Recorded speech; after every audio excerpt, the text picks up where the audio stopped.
Hello साथियों, स्वागत है सभी को एसपाल एग्जाम स्टडी में। चलिए आइए देखते हैं हिस्ट्री के पार्ट नंबर 3, जो कि मैंने पार्ट 1 पार्ट 2 करवा दिया है। पार्ट 3 ये किस देवता के लिए ऋग्वेद में पुरंदर शब्द का प्रयोग हुआ। विकल्प नंबर पहला वरुण, दूसरा इंद्र, तीसरा राम, चौथा कृष्ण। चलिए बताइए इसका उत्तर क्या हो जाएगा हमारा। इसका उत्तर हो जाएगा हमारा विकल्प नंबर बी पार्ट इंद्र। तो इंद्र देवता के लिए ऋग्वेद में पुरंदर शब्द का प्रयोग किया गया था। चलिए क्वेश्चन नंबर 82,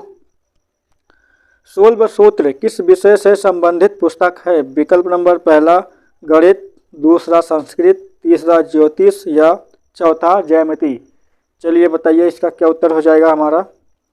इसका उत्तर हो जाएगा हमारा विकल्प नंबर सी पार्ट ज्यामिति। सूत्र किस विषय से संबंधित है, तो ज्यामिति पुस्तक से संबंधित है। चलिए क्वेश्चन नंबर अगला, अस्तो माँ सद गमाए कहाँ से लिया गया। पूछा हमसे क्वेश्चन नंबर 83, अस्तो माँ सद गमाए कहाँ से लिया गया। तो पहला अथर्ववेद, दूसरा यजुर्वेद, तीसरा ऋग्वेद, चौथा उपनिषद। चलिए बताइए क्या हो जाएगा इसका उत्तर हमारा। इसका उत्तर हो जाएगा हमारा विकल्प नंबर सी पार्ट ऋग्वेद से लिया गया है। चलिए क्वेश्चन नंबर 84 हमसे पूछ रहा है धर्मशास्त्रों में भू राजस्व की दर क्या है। पूछा है धर्मशास्त्रों में भू राजस्व की दर क्या है। विकल्प नंबर पहला 1/2, दूसरा 1/4, तीसरा 1/6, चौथा 1/5। चलिए बताइए क्या हो जाएगा इसका उत्तर। इसका उत्तर हो जाएगा हमारा विकल्प नंबर सी पार्ट 1/6। चलिए क्वेश्चन नंबर 85, प्राचीन भारत में निष्क नाम से क्या जाने जाते थे। विकल्प नंबर पहला तांबे, दूसरा स्वर्ण आभूषण, तीसरा चांदी या चौथा इनमें से कोई नहीं। चलिए बताइए इसका उत्तर क्या हो जाएगा हमारा। इसका उत्तर हो जाएगा हमारा बी पार्ट स्वर्ण आभूषण। चलिए क्वेश्चन नंबर अगला, क्वेश्चन नंबर 86, योग दर्शन के प्रतिपादक हैं। विकल्प नंबर पहला गौतम, दूसरा चाणक्य, तीसरा विदुर या चौथा पंतजलि। चलिए बताइए क्या हो जाएगा इसका उत्तर हमारा। इसका उत्तर हो जाएगा हमारा विकल्प नंबर डी पार्ट पंतजलि। चलिए क्वेश्चन नंबर अगला, पूछा है उपनिषद पुस्तकें किससे संबंधित है। विकल्प नंबर पहला दर्शन, दूसरा धर्म, तीसरा योग, चौथा इनमें से कोई नहीं। चलिए बताइए क्या हो जाएगा इसका। इसका उत्तर हो जाएगा हमारा ए पार्ट दर्शन। तो उपनिषद पुस्तकें दर्शन से संबंधित हैं। चलिए अगला क्वेश्चन नंबर 86, आरंभिक वैदिक साहित्य में सर्वाधिक वर्णित नदी है। विकल्प नंबर पहला सिंधु, दूसरा गंगा, तीसरा यमुना, चौथा सरस्वती। चलिए बताइए क्या हो जाएगा इसका उत्तर। इसका उत्तर हो जाएगा हमारा विकल्प नंबर ए पार्ट सिंधु।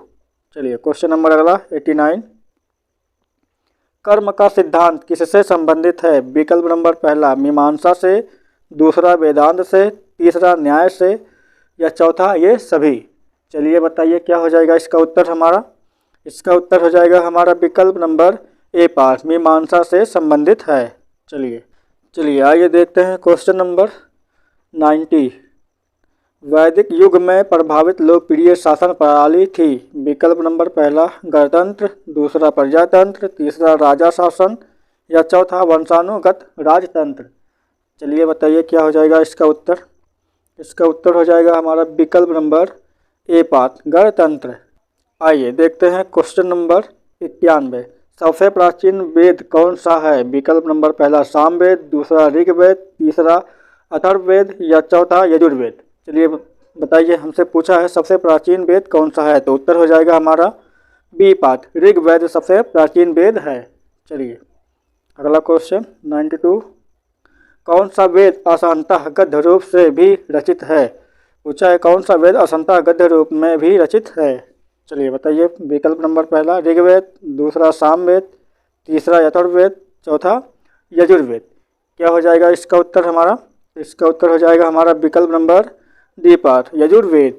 चलिए अगला क्वेश्चन देखते हैं क्वेश्चन नंबर 93, निम्नलिखित में से कौन सी स्मृति प्राचीनतम है। चलिए बताइए विकल्प नंबर पहला पाराशर स्मृति या दूसरा मनु स्मृति, तीसरा नारद स्मृति या इनमें से कोई नहीं। चलिए बताइए क्या हो जाएगा इसका उत्तर। इसका उत्तर हो जाएगा हमारा विकल्प नंबर बी पार्ट, मनुस्मृति। चलिए अगला क्वेश्चन, यदि काव्य की संज्ञा आदि काव्य की संज्ञा किसे दी जाती है। चलिए बताइए, पूछा हमसे आदि काव्य की संज्ञा किसे दी जाती है। विकल्प नंबर पहला महाभारत को, दूसरा श्रीमद्भगवत भागवत गीता को, या तीसरा रामायण को, या चौथा गीत गोविंद को। चलिए बताइए क्या हो जाएगा इसका उत्तर। इसका उत्तर हो जाएगा हमारा विकल्प नंबर सी पार्ट, रामायण को। आदि काव्य की संज्ञा रामायण को दी जाती है। चलिए क्वेश्चन नंबर 95, गायत्री मंत्र की रचना किसने की थी। विकल्प नंबर पहला परीक्षित, दूसरा विश्वामित्र, तीसरा वशिष्ठ, या इनमें से कोई नहीं। चलिए बताइए क्या हो जाएगा इसका उत्तर। इसका उत्तर हो जाएगा हमारा विकल्प नंबर बी पार्ट, विश्वामित्र ने गायत्री मंत्र की रचना की थी। चलिए अगला क्वेश्चन, क्वेश्चन नंबर 96, हड़प्पावासी किस वस्तु के उत्पादन में सर्वप्रथम थे।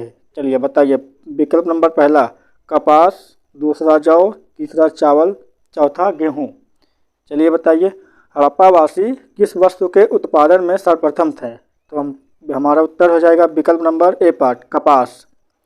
चलिए अगला क्वेश्चन 97, सिंधु सभ्यता का कौन सा स्थान भारत में स्थित है। विकल्प नंबर पहला लोथल, दूसरा हड़प्पा, तीसरा मोहनजोदड़ो, या चौथा इनमें से कोई नहीं।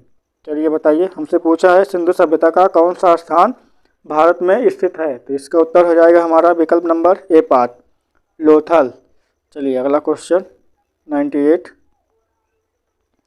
पाली ग्रंथों में गांव के मुखिया को क्या कहा जाता है। पाली ग्रंथों में गांव के मुखिया को क्या कहा जाता है। विकल्प नंबर पहला ग्राम भोजक, दूसरा ग्रामपति, तीसरा मुखिया, या इनमें से कोई नहीं। चलिए बताइए इसका उत्तर क्या हो जाएगा हमारा। इसका उत्तर हो जाएगा हमारा विकल्प नंबर ए पार्ट, ग्राम भोजक को पाली ग्रंथों में गांव का मुखिया कहा जाता था। चलिए अगला क्वेश्चन 99 क्वेश्चन, नंदवंश का संस्थापक कौन था। नंदवंश का संस्थापक कौन था। विकल्प नंबर पहला नागार्जुन, दूसरा धनानंद, तीसरा महानंदनी, या इनमें से कोई नहीं। चलिए बताइए क्या हो जाएगा इसका उत्तर। इसका उत्तर हो जाएगा हमारा विकल्प नंबर सी पार्ट, महानंदनी नंदवंश के संस्थापक थी। चलिए अगला क्वेश्चन देखते हैं, क्वेश्चन नंबर 100, पूछा है हमसे सिकंदर ने भारत पर कब आक्रमण किया। विकल्प नंबर पहला 330 में, 325 में, 326 में, या 300 ईसवा पूर्व में। चलिए बताइए इसका उत्तर हो जाएगा हमारा विकल्प नंबर सी पार्ट, 326 ईसवा पूर्व में सिकंदर ने भारत पर आक्रमण किया था। चलिए आइए देखते हैं क्वेश्चन नंबर 101, नंदवंश का अंतिम सम्राट कौन था। विकल्प नंबर पहला महापद्नंद, या दूसरा घनानंद, और तीसरा कालाशोक, या इनमें से कोई नहीं। चलिए बताइए क्या हो जाएगा इसका उत्तर। इसका उत्तर हो जाएगा हमारा विकल्प नंबर बी पार्ट, घनानंद नंदवंश का अंतिम सम्राट था। चलिए क्वेश्चन नंबर 102, विश्व का पहला गणतंत्र वैशाली में किसके द्वारा स्थापित किया गया था। विश्व का पहला गणतंत्र वैशाली में किसके द्वारा स्थापित किया गया था। विकल्प नंबर पहला गुप्त, दूसरा लिच्छवी, या चौथा मौर्य, या चौथा नंद। चलिए बताइए क्या हो जाएगा इसका उत्तर हमारा। इसका उत्तर होगा हमारा विकल्प नंबर बी पार्ट। चलिए अगला क्वेश्चन, क्वेश्चन नंबर 103, पहला ईरानी शासक जिसने भारत में कुछ भाग को अपने अधीन किया था। चलिए बताइए वह कौन सा भाग था। विकल्प नंबर पहला साइरस, दूसरा डेरियस, चौथा कोम्बिसिस, या चौथा जेरसिस। चलिए बताइए इसका उत्तर क्या हो जाएगा हमारा। इसका उत्तर होगा हमारा विकल्प नंबर बी पार्ट, डेरियस। चलिए आइए देखते हैं क्वेश्चन नंबर 104, त्रिपिटक धर्म ग्रंथ है। विकल्प नंबर पहला बौद्धों का, दूसरा हिंदुओं का, तीसरा सिखों का, चौथा जैनों का। चलिए बताइए क्या हो जाएगा इसका उत्तर। इसका उत्तर हो जाएगा हमारा विकल्प नंबर ए पार्ट, बौद्धों का। चलिए अगला क्वेश्चन, क्वेश्चन नंबर 105, किस शासक ने बौद्धों के लिए विख्यात विक्रमशिला विश्वविद्यालय की स्थापना की थी। चलिए बताइए किस शासक ने बौद्धों के लिए विख्यात विक्रमशिला विश्वविद्यालय की स्थापना की थी। विकल्प नंबर पहला माहीपाल, दूसरा धर्मपाल, तीसरा गोपाल, चौथा देवपाल। चलिए बताइए इसका उत्तर क्या हो जाएगा हमारा। इसका उत्तर हो जाएगा हमारा विकल्प नंबर बी पार्ट धर्मपाल। चलिए क्वेश्चन नंबर 106, महावीर का जन्म किस क्षत्रिय गोत्र में हुआ था? पूछा हमसे महावीर का जन्म किस क्षत्रिय गोत्र में हुआ था? विकल्प नंबर पहला शाक्य, दूसरा लिच्छवी, चौथा जानपरिक या चौथा सल्लास। चलिए बताइए क्या हो जाएगा इसका उत्तर हमारा? इसका उत्तर हो जाएगा हमारा विकल्प नंबर सी पार्ट जानपरिक के। तो महावीर का जन्म जानपरिक क्षत्रिय गोत्र में हुआ था। चलिए क्वेश्चन नंबर 107 हमसे क्या कह रहा है? महावीर की माता कौन थी? विकल्प नंबर पहला देवानंदी, तीसरा त्रिशला, चौथा विकल्प नंबर पहला देवानंदी, दूसरा त्रिशला और तीसरा यशोदा, या इनमें से कोई नहीं। चलिए बताइए क्या हो जाएगा उत्तर हमारा? इसका उत्तर हो जाएगा हमारा विकल्प नंबर बी पार्ट त्रिशला। चलिए आइए देखते हैं क्वेश्चन नंबर 108। इनसे पूछा है प्राचीनतम विश्वविद्यालय कौन था? विकल्प नंबर पहला नालंदा, दूसरा वैशाली, तीसरा गंधार, या इनमें से कोई नहीं।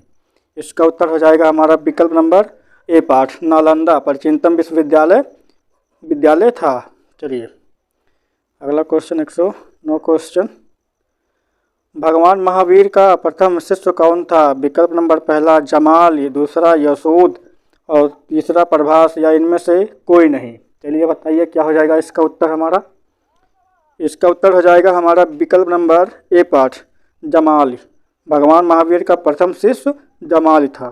चलिए क्वेश्चन नंबर 110, आजीवक संप्रदाय के संस्थापक कौन थे? विकल्प नंबर पहला उपाल, दूसरा मक्खाल गोसाल, या तीसरा आनंद, या चौथा इनमें से कोई नहीं। चलिए बताइए क्या हो जाएगा इसका उत्तर? इसका उत्तर होगा हमारा विकल्प नंबर बी पर मक्खाल गोसाल।